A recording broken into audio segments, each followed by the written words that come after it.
The dreaming. Restitution. The House of Secrets. Oh, no, I didn't see that move at all. I'm really very grateful, Gregory. I know Kane wouldn't like your being here. Well, I'm still very glad. No, I didn't hear anything. I understand. We can finish next time. Mm. Mm. There's a sort of tedium that comes to fill up the empty space when he's alone, a grating sameness. And just what have you and that thimble skull butt dumpling of a half-wit brother? The sameness of continuation, going on day after day, like 1,000 alabaster flavors of nothing at all. A banquet of sameness. Whenever he's alone, and he's usually alone. Sometimes he tries to think about before, all the millennia before the day Cain brought him the chartreuse egg wrapped with silk ribbon and tissue paper, the way things were before. It ought to be easy to remember, but it isn't. He knows he was always afraid of this vast and murmuring house, this insatiable, starving house. His house, forever gathering secrets to itself and whispering them back to him, until his head is as full as its swollen, gelatinous timbers. All the intrigues and dirty laundry and guilty little hopes of 1,000 billion worlds. And even if a secret weighed only as much as a single grain of sand, the burden would have become unbearable a long time ago. But secrets weigh a lot more than that. Secrets are very, very heavy things, and he carries them all. And a few of his own.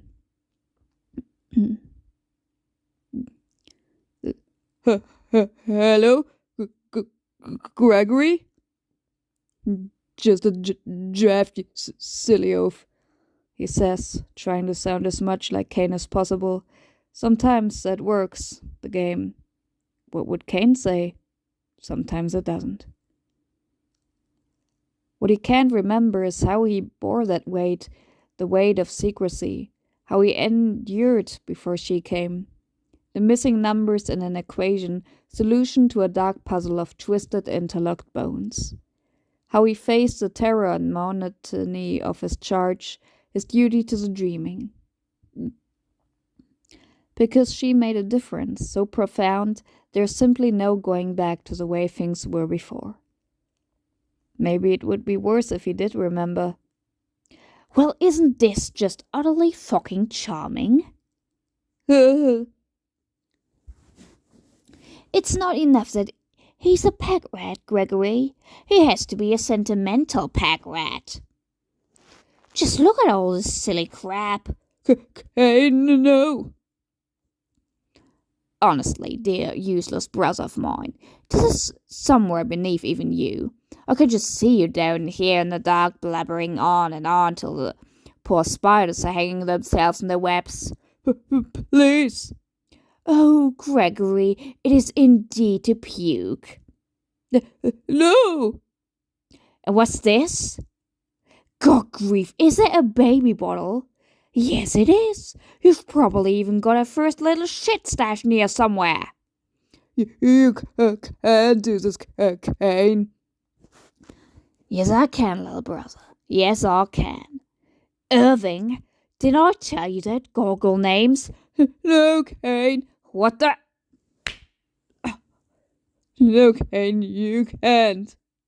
You idiot. You hit me. You actually hit me. This was my secret. Cain, I keep secrets safe. I keep them secret. That's what I do, and you can barge in and take them. You saw him do it, Gregory. He hit me. And he stands there, his hand still stinging and his head full of the loud pounding of his heart. No one's ever hit me. He stands there, waiting for the lightning bolt or the earth to swallow him up, the vengeful hand of Elohim. And nothing happens. Nothing at all. And he begins to realize how good it felt. You'll pay for this. You know that. I'm sorry, Cain. But he isn't. He isn't sorry at all. Not really. Not even a little bit, to tell the truth. Sorry's not going to do you any good. Sorry's not even going to be worth a black nickel. Not this time. You know the rules. Leave me alone now, Cain.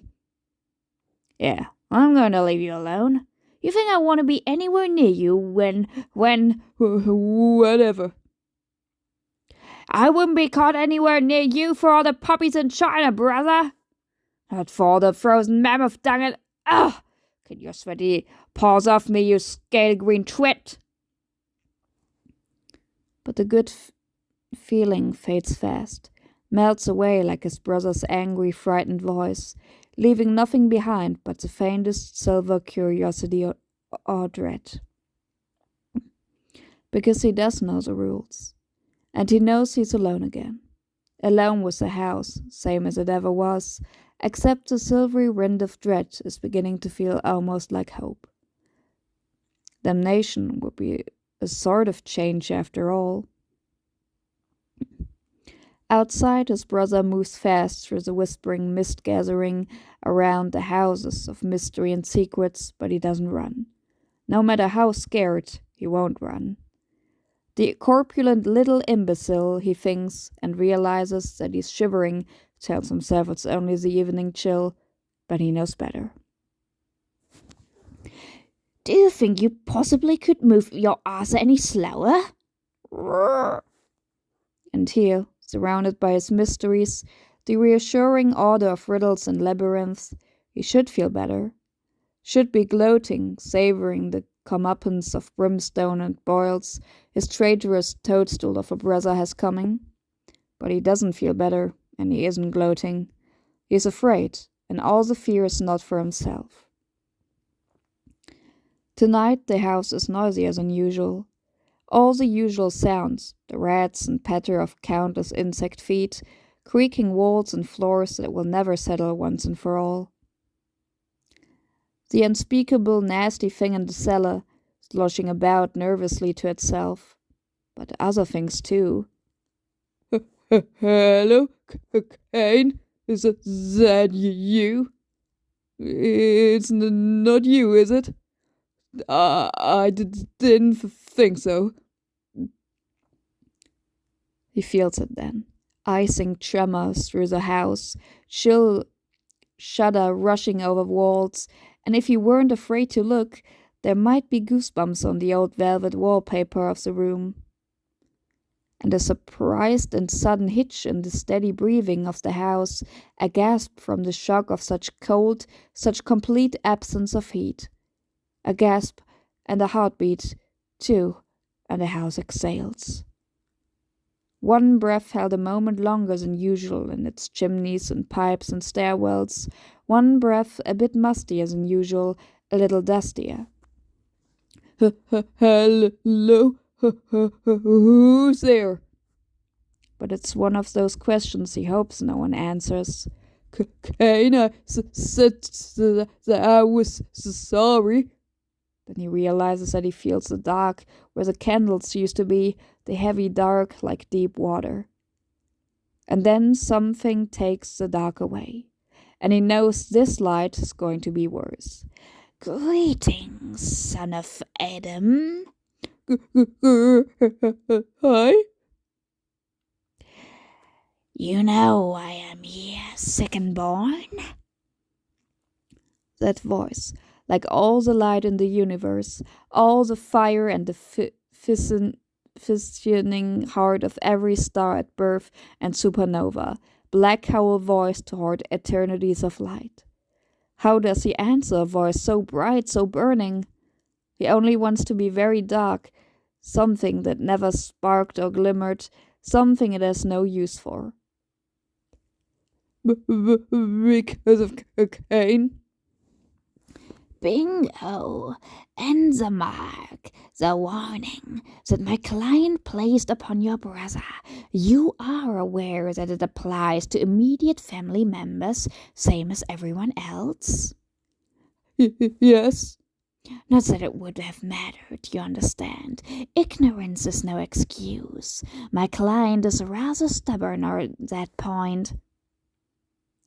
And Kane feels it also. The way his own house flinch of wood and stone, too subtle for an earthquake. Something he might have missed altogether if he hadn't been waiting, watching. You felt that, didn't you? It's starting, Gregory. Already thought of that, but it wouldn't do any good. It's not like I have any say in this. It was a punishment, you know? Oh yeah, right. It delivers the wrath of heaven. Don't even think about it, unless you want to spend the next 10,000 years as a pickled gecko. Oh, don't even think about it. Then you're an angel? If you have to put a name on it. But what I am is beside the point. That's all that matters at the moment. You harmed the firstborn of Adam. I said I was sorry, kinda, right, really? You're not paying attention, fat boy. And that means your ass is mine, fat boy. No. You're only making this a lot harder for both of us, you know. No, stay away from me. I'm only going to say this once, so pay attention. Help! Be still. Did anyone ever say it's okay to hurt Kane as long as you only hurt him a little bit? Did you ever hear anyone say that? No. No, of course you didn't. Because no one ever said that, did they? Because the rule was hands off, period. No exceptions, no buts, no room for interpretation. Hands off. Drop him, asshole. Except, put him down now. Kane? It's my fault he hit me, right? My fault. This does not concern you, firstborn. Bullshit. He's my brother. Now put him down. I don't have time for this. Damn.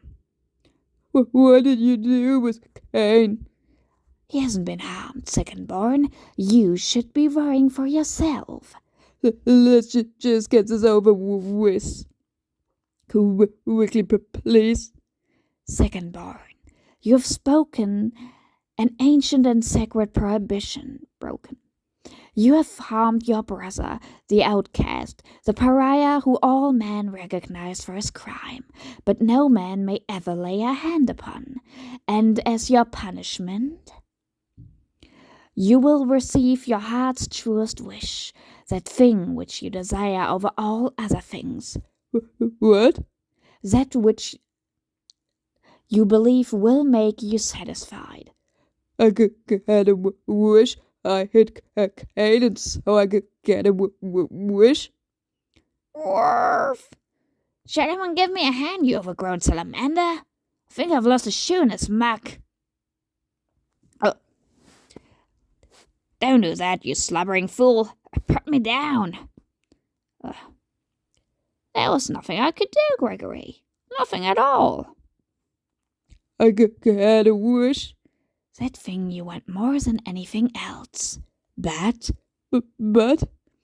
nothing good can ever come of your gaining this thing. It can only lead to your downfall, or the downfall of those closest to you. Sooner or later, it will be your undoing, secondborn. Then what if I don't make a wish for anything? You've already made a wish, secondborn, a long time ago. No, I didn't. Yes, Abel, I'm afraid you did. And then the angel is gone, and he knows that it was telling the truth. That thing you want more than anything else.